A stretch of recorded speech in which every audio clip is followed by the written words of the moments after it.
Hello, users, and welcome back to Above It All. This is the show where I cover everything, and I'm gonna do it. I'm just gonna talk about literally fucking everything. So, this is awesome. I really have to say that this is really really good stuff. So, one thing, quick protest tip: if you've ever been involved in any of these situations, step one, first and foremost, you want to make sure that anybody who's a protester, anybody who is in any situation where they are purported to be against law enforcement, you need to ensure that there is very little identification of them as possible, and one of those ways is by destroying cameras. Now, obviously we live in the age of smartphones, so that's not necessarily a great avenue in total prevention, but this is why people would wear masks. This is why you see people who are in Antifa wear black bloc with face coverings and so forth. And it's because if people do get identified by law enforcement, they will die.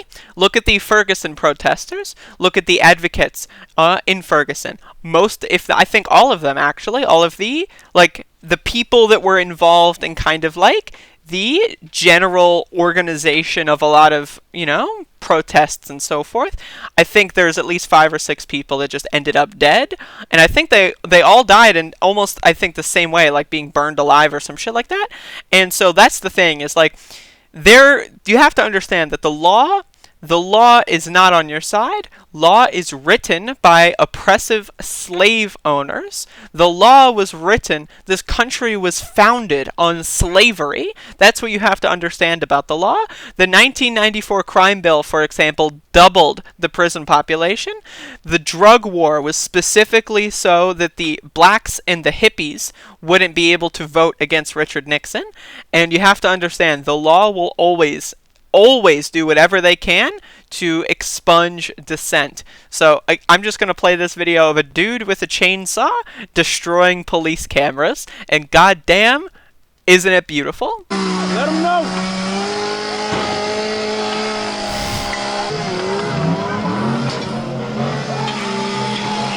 My god. The fucking holding this shit above his head like he's the fucking the Doodle Bob from the SpongeBob episode. It's just like, I don't know, man. Again, optics are a lot, and bringing a chainsaw to a protest, I mean, that's pretty badass. You can hear that shit from a mile away, and it's just cool. And again, the law is not on your side. Do whatever you can in these situations to make sure that there is as little evidence of you being there as possible. Because even if the law can't kill you in their own ways, like with the death penalty, state-sponsored murder, even if a police officer in uniform can't kneel on your fucking neck and kill you, they will try to do so outside of uniform. And again, that's what happened with a lot of the Ferguson people. They were murdered outside, extrajudicial killings. That's the thing, is if these people can't do it legally, they are dead set. And if they are dead set, they are going to do it whether or not it is legal, and that's what you have to understand. So again, trying to destroy any and all evidence of, especially that belongs to the law. Like if someone records something on their smartphone, you can at least deal with that with an individual. You cannot deal with police having hard copies of like street surveillance and so forth. And this is why surveillance is such a it's one of those things where it's like, yeah, sure, they purport to protect people with surveillance, but in reality they just use that for their own ends. And as we understand, especially after this situation, the Minneapolis Police Department do not give a fuck about you. Their job is to protect and to serve, right? And this goes for all police, right? If their job is to protect and to serve, and they do not do their job, then they should be fired, right? Like if my job is to bag groceries, and I decide instead of bagging groceries, I'm just going to murder the person who just like checked out and who's like groceries I'm bagging. Yeah, sure, my job was to bag their groceries, but I just felt like it. So I was like, all right, I'll just murder you instead. Guess what would happen to me? I would face consequences. And that's the same thing that should happen for the police department. And the thing is, when it comes to, there is no such thing as an individual rotten apple. The entire police structure is rotten to the core. It is state state-sponsored terrorism against its own citizens.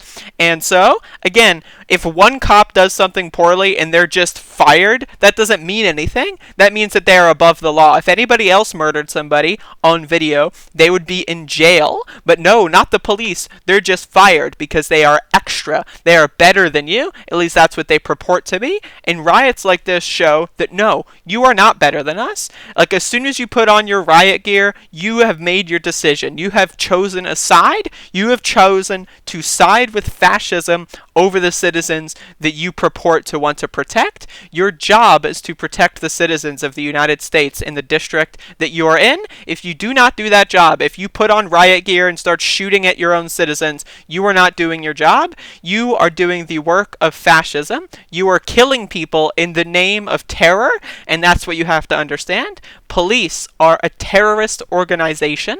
That is factual. There is no dispute of that. Police, at their inception, were sponsored from the beginning in United States law to be a terrorist organization. Probable cause, civil asset forfeiture are all legal ways to steal and to kill without any repercussions. And the sooner people understand that, the better we can have a society. And it looks like there's a lot more people understanding that going on now than there were a week ago. And I find that to be pretty awesome. You know, again, there is nothing that compares to an innocent life being lost, especially in state-sponsored terrorism, right? The state groomed this person, the officer who killed George Floyd, groomed them and trained them to kill, and then did not watch who they wanted to kill, or maybe they did watch who they wanted to kill, and that's why they were in that position, right?